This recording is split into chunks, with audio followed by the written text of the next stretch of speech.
Susan, welcome to Mom Life. Oh, what a treat to be here, Jodie, and how fun to be with you. You have 5 children, all married. Right. 21 grandchildren. That's right. And now you have a great grandbaby. So, Susan, crazy. The spectrum is just wonderful. You have seen and done it all. But I just have to ask you, how do you raise kids to grow up and leave well? Because they've all kind of grown up and left well. I know it's not always been easy. No, it's not been easy. And Jodie, I think whatever season of life we're in, if we're really honest as moms, we will feel like, I've ruined this child. I have just ruined this child. And one day I was complaining to the Lord about this, and I just felt God saying to me, Susan, your ability to ruin your child is not nearly as great as my, meaning God's power to redeem him or her. And his desire to do that. And his desire. And there's another thing that has helped me. Once I remember when I was feeling, again, like it's all up to me if this child turns out or not. Yeah. And there were 2 scriptures that were really helpful. They both say essentially the same thing. And one is Hebrews 7:25, and the other is Romans 8:34. And they essentially say that what Jesus is doing right now is sitting at the right hand of the Father, interceding for that child. And I remember thinking, it's not all up to me. Wow. God, your son's job description, and it's almost funny to picture Jesus pulling on God. I mean, this is a little fantasy, but Jesus pulling on God's robe and saying, Father, my job is to pray for that child. I'm praying for that child. That mother can't do it all. And that has always refreshed me to know somebody else has my back, and it's Jesus. Yes, what a weight off our shoulders, Yeah. a relief. And I know you do. We think, I want my child to do this or do that or turn out this way or say. You and Johnny really did focus a lot on building character into your children when they were growing up. Talk about that. Well, I think character is probably the foundation in building kids, and it's so important. And it begins when they're little. It begins about talking about character traits, thoughtfulness, gentleness, kindness. And we have always felt that character is more important than accomplishments. So I remember, for example, when one of our sons was on a basketball team and he sat on the bench, and the coach never put him in, and he sat on the bench and he sat on the bench. He was in about the 6th grade. And I said, son, I am so proud of you because you are learning the character trait of endurance. Wow. Maybe you're not on the first team. Maybe you'll never get in, but you're earning endurance, and that's even more important. So, yes, we praise for accomplishments, but the bulk of our praise needs to be for character. Does modeling that character come into it too? Yeah. Did you and Johnny have to catch yourself on some things? Oh, yeah. And I think one of the things we catch ourselves on, and you have to do this in marriage too, is appreciating. Honey, thank you for emptying the dishwasher. Or, son, thank you for helping your little brother read his book. So over and over again, appreciation, that helps build thoughtfulness and also character. So you do it over and over again. I think one of the things that's frustrating for us as moms is we think we do it once or twice and they'll get it. Yeah. But it's over and over again for years and years. Kind of like God with us. Yeah, totally. You've got it. Yeah. Well, what about honesty? Oh, yeah. I think that's the number one character trait is integrity. And I think you begin by talking about it a lot and telling your kids being honest and telling the truth when they're tiny is the most important thing. And if you've done something naughty, but you tell the truth about it, your punishment will be less. Okay. So from the beginning, you stress honesty. And then as the kids become teens, I think it's really helpful to have what I call table talk questions. What trait do you think is important? And what trait is hard? And integrity is one of them, because in today's world, there's not a lot of integrity. And what does a person who's honest live like and look like? And where do you see your integrity challenged? And, with teenagers, it's almost more helpful to ask questions and see what they can come up with rather than giving them a mama sermon. Yeah, so what do you do if you catch your child? Well, first of all, we always prayed that our kids would get caught. If they're doing anything wrong. I had a friend who said to me, because I said the same thing, and she said, why didn't you pray that they never did anything wrong instead of praying that they would get caught? And I was like, girl, I don't have the faith to pray that. Yeah. I know they're just like me. They're going to do wrong. They're going to get caught. Yeah. And I remember once our son, when one of our sons, when he was about 11, he and a buddy thought it would be really cool to make clay balls and throw them at passing cars just over an embankment. And so they got their clay ball and they hauled it, and the first car they hit was a city police car. And that policeman jumped out of the car, grabbed these two boys by the neck, and showed up at my front door. And, it was all I could do not to laugh, because I thought, thank you, Lord, you caught him. Got him. Answered a prayer. Answered a prayer. And they were grounded for the weekend, and they had to write the policeman a thank you note and an apology and tell what they learned from the situation. But it was a great lesson in praying your kids get caught.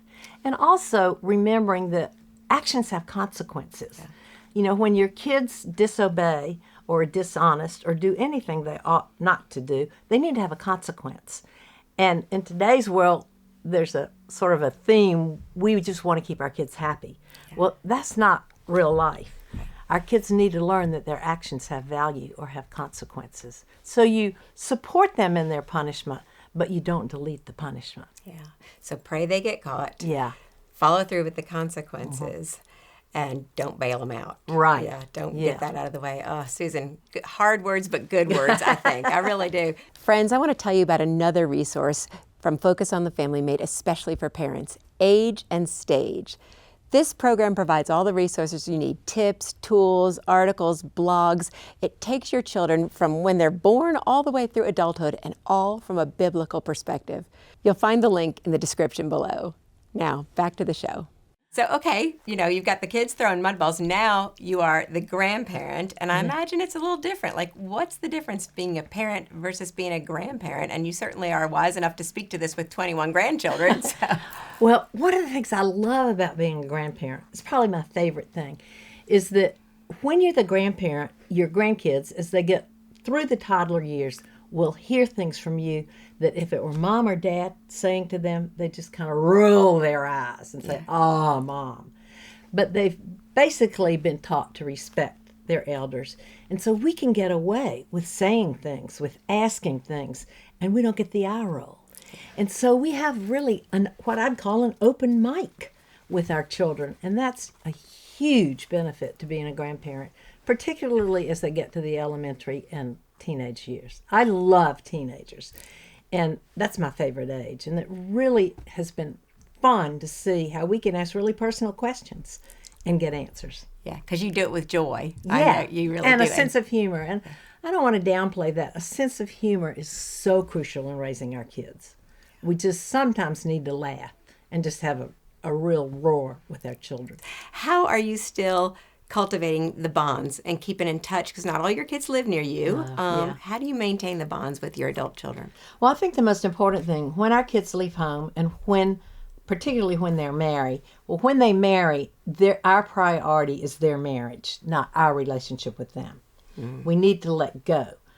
And as our kids leave home, I think a concept that's been helpful to me is we need to become small in their life.